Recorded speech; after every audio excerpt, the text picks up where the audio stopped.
My name is Emma Ford. I am the Education and Communications Officer at the Royal Anthropological Institute, or RAI for short.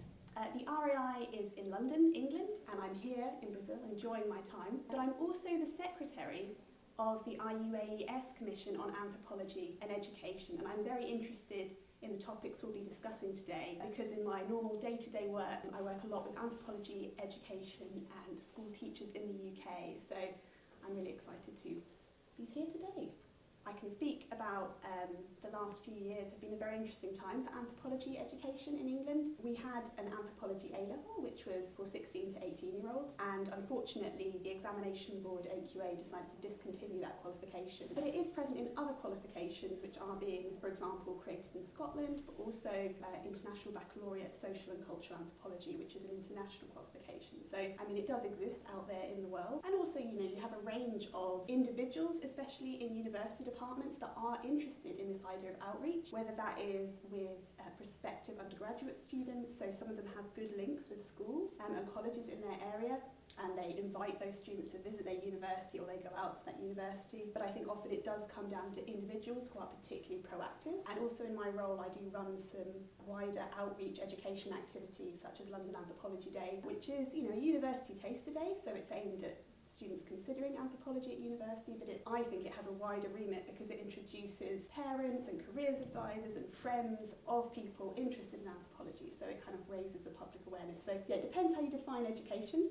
We could talk about qualifications, we could talk about wider awareness, but yeah, I think England is a good place to be. There's always more work to be done and challenges, but also opportunities. So I suppose outside their academic departments, as I mentioned, some anthropologists are very much involved either in local communities or in schools, but I'm not sure I would say it was kind of a wholly coordinated effort, because often, you know, academics are extremely busy people, so some really make it part of their work, and for some it's very much kind of a secondary thing that they do. But certainly at the Royal Anthropological Institute we have an education committee which is comprised of academics particularly interested in anthropology and education, and we meet a few times a year, and those individuals are particularly active in this field. So I perhaps have a very positive perspective on it because I see those individuals quite a lot. Yes, it does, to a certain extent. So as I mentioned, we had Anthropology A-level, which was around for a few years, but it hadn't been going a very long time. Certainly when I was at school, there wasn't an anthropology qualification for 16 to 18-year-olds at all. But the RAI Education Committee was very instrumental in creating that qualification with the exam board. As I said, it's now been discontinued, which is unfortunate. However, in my role, I'm in touch with a lot of teachers who were teaching that qualification and still really love anthropology and love to at least bring some anthropological insights and examples to their teaching. So these might be teachers of geography and sociology and history. So even though the qualification isn't available anymore, the kind of long-term impacts are still being felt. And as I mentioned as well, there is the International Baccalaureate Social and Cultural Anthropology subject area in those schools. So not all schools offer this, but that forms part of a wider subject umbrella, if you like, so it's an option they can do. And that's been going for many, many years. And I actually ran a workshop with teachers last week about teaching ethnography in the classroom because they've recently had a curriculum update, and they really want to encourage teachers not just to say, here is some theory, here is an ethnography, learn it. It's more looking at how they can teach theory through an ethnography and connect those things up. So we were talking about a reader that's being developed, so an ethnographic reader with shorter, accessible articles for younger students who perhaps don't have the vocabulary or the reading stamina to cope with large text. And as I mentioned, in Scotland as well, Joy Hendry, who is here with us in Brazil, she has been working very hard with the Scottish Qualification Authority as part of the United Kingdom. But interestingly, Scotland have a different education system to England, and they've been able to develop units which are starting to be taken up by schools. And I believe those are for kind of slightly younger students as well, so kind of age 15 as well as up to 16, 17, 18. So yes, it's in some ways happy and in some ways sad.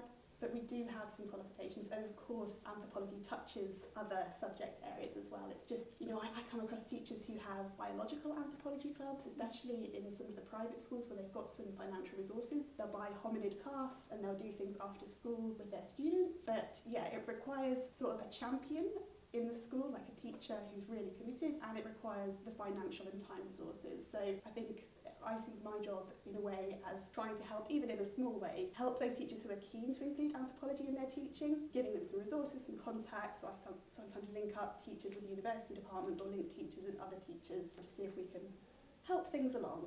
Certainly, if you were to set aside qualifications called anthropology, students definitely encounter themes to do with gender and diversity. I do think that the awareness of key anthropological figures like Malinowski is not very high in my country, in the kind of pre-university education system. I mean, I certainly, when I was at school, didn't really know about Malinowski. I didn't really know about anthropology in that sense. I think I only really found out about it when I was about 17 and looking at university courses. That's in a way why the event, which the RAI has been running for 15 years now, London Anthropology Day, can be so important, because it does give a little bit of a flavour of anthropology. But again, I think it comes back to teacher awareness, because if the teacher hasn't been taught about these anthropological figures and anthropological themes, they may touch on them in their classes but not even realise that they are touching on anthropology, if you see what I mean. When the Anthropology A-level was under threat, and also when they were first creating the qualification, I think people in my education committee at the RAI have long been talking about which subjects link up with it. And for example, there is something called PSHE, which is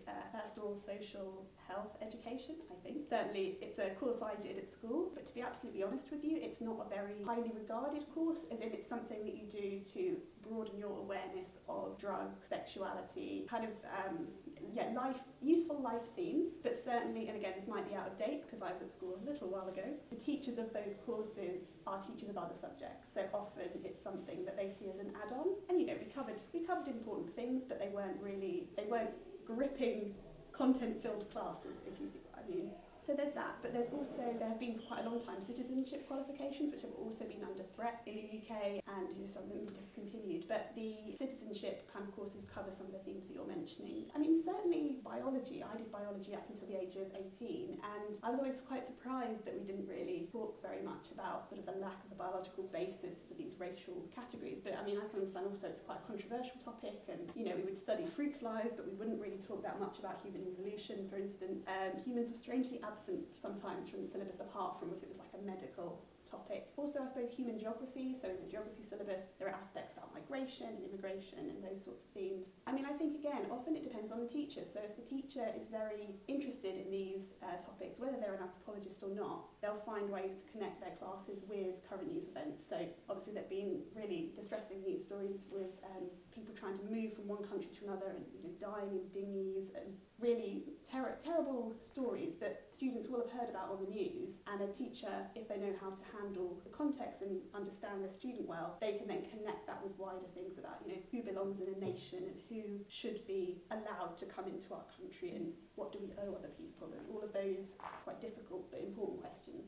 For anthropology courses, around the time when the A-level was created, the RAI was involved in creating a particular reader, and there's also another accompanying book, kind of an introductory anthropology text. But these were written with the A-level in mind, and when schools started to take up those qualifications, my predecessor, the person that used to do my job, was sending out these books to schools. But I mean, I should re-emphasise that widely in the UK, people don't know what anthropology is. If you went into your average school in the UK, often people may not have heard of anthropology. So the idea that an anthropology textbook arrives, you'd be like, oh, where does this fit in? But certainly with the A-level, for example, one of the teachers, actually two of the teachers co-wrote a book for that syllabus. They had chapters on gender and chapter on religion and all of these things. But yes, there's not something that's issued to all teachers, and I'm not sure they would know how to use it if they had it. The UK, England, is a very well-known sort of colonizer and our colonial parts. But of course, when you're taught, I can only speak again from when I was studying history at school, we learned about the Industrial Revolution, we learned about Egyptians,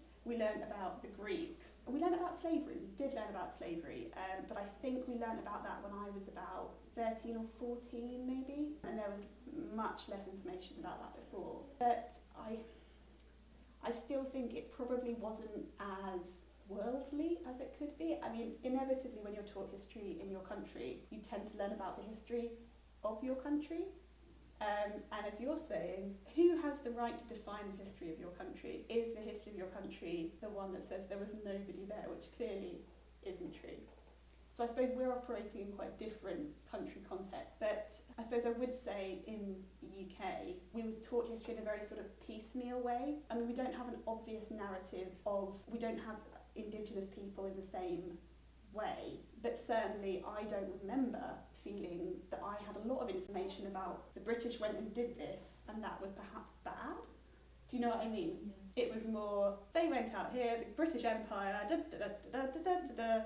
Maybe it was more reflective than I remember, but it was very much a story about our industrial and military prowess, I guess. However, I do think, certainly in secondary school, I do remember we did have some good education on aspects of anti-Semitism and kind of Nazis and slavery, which are obviously quite different topics, but this idea of dehumanising people. And I think that was a very important thing to be taught because, I mean, I still remember being in the classroom being like, oh my God, I can't believe people did that. And I clearly haven't come across it too much outside of school, so I think it's very important to have those lessons in school. But yeah, I'm not sure how it's changed since that time. Maybe it is a lot more open. I mean, I do feel the UK is becoming more, I hope the UK is becoming more tolerant, but you know, it's hard to tell. As I said, sometimes there are flashes of real hatred and it's quite difficult to pin down actually where they're coming from. And so I think in a way we have made a lot of progress. I mean, certainly, I don't want to give the impression that it's only in the last like 10 or so years that we've had anthropology in secondary schools. I think, for example, again, I'm in England and this is talking about Scotland, but the units that have been developed in Scotland, if you just search online, you can see that, you know, maybe about 10 or 15 years ago there were anthropology units in Scotland. And I do know in the 1970s, for example,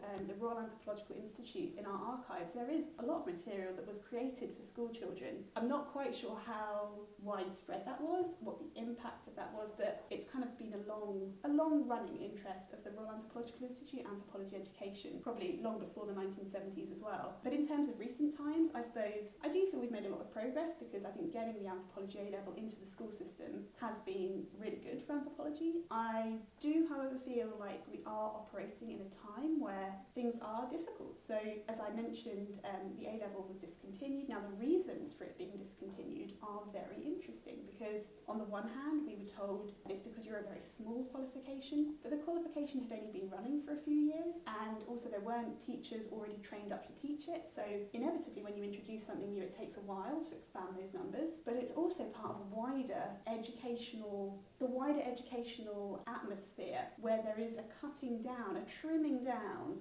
especially in those last few years before university, of what are seen as kind of extra subjects. So a lot of A levels, there'd been kind of a proliferation of A levels, lots of different A levels in art history and all of these different things. I think art history's actually continued, but yeah, one of the interesting things, it wasn't just anthropology that went, it's kind of a pruning of the education system, and it's this concern, I think, that we are not training young people well enough in the core subjects of maths, English and science, which I do completely understand that as a concern. However, I think it's a bit of a crass way to do it, just chopping off subjects here and there, and I think it's not really reflective of all the work that went in, what the students were getting out of it. I met a lot of the students who were studying this subject who, even if they didn't do anthropology, they went on to be a doctor or whatever, they would say, do you know what, I'm going to go and be a nurse, I'm going to be a doctor, I'm going to be a lawyer, but I think this might help me. It helps me understand that there are people different to myself and similar to myself, no matter where they're from. We can always find similarities and differences, and learning to perhaps try to keep in check this idea of judging others before we know them.